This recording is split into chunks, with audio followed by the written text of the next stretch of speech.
Welcome back, everybody. It's Monday, July 1st, 2024.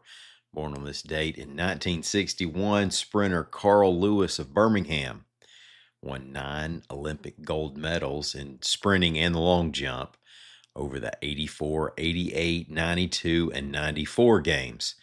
Charlie Steiner's favorite singer, by the way. Let's talk about a future interstate, a hurricane, the underwater forest, and Miss Alabama. I'm Mike Morgan, and we are down in Alabama.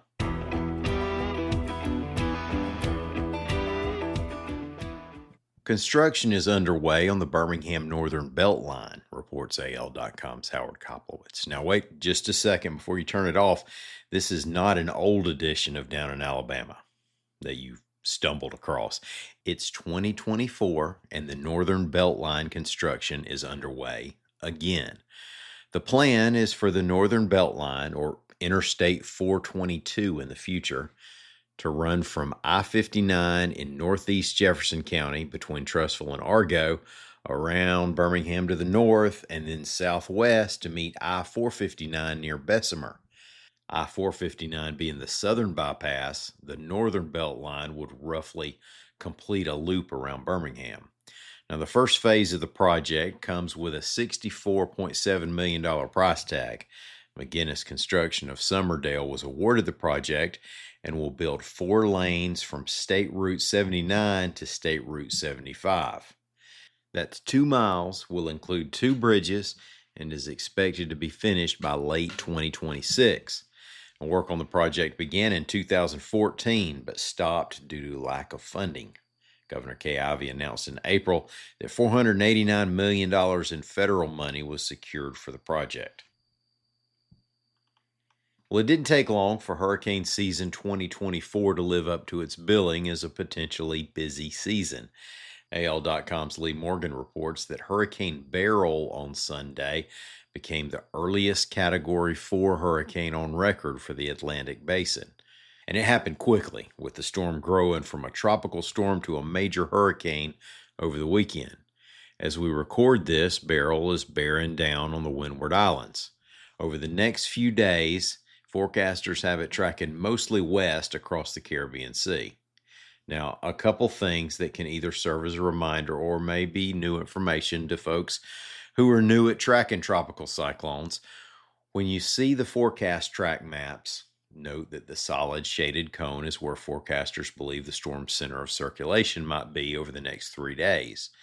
Not just the position of the dots, but anywhere in that cone. Remember that the effects of a hurricane can extend hundreds of miles from there. So even if you're outside the cone, you can still get the wind, rain, and storm surge that come with a hurricane. The lighter shaded extension of the cone completes a 5-day forecast. Now, don't bet the farm on the storm staying on its track through that cone. The more days out, the less reliable the forecast is. Also, if you see a map that someone has altered with a Sharpie, get a second opinion. The U.S. House of Representatives will vote on a bill that would protect the underwater forest off Alabama's Gulf Coast as a national marine sanctuary, reports Margaret Cates for the Press Register Digital Edition. The underwater forest is a fossilized ancient cypress forest that was revealed by Hurricane Ivan in 2004. The designation would prohibit activities that would involve digging up any of the site, such as oil exploration or production. It would not affect fishing or diving. Now, to read more on that, you'll want to subscribe to the Press Register. Digital editions of the Press Register, the Birmingham News, and the Huntsville Times are available at al.com/digital subscription/display.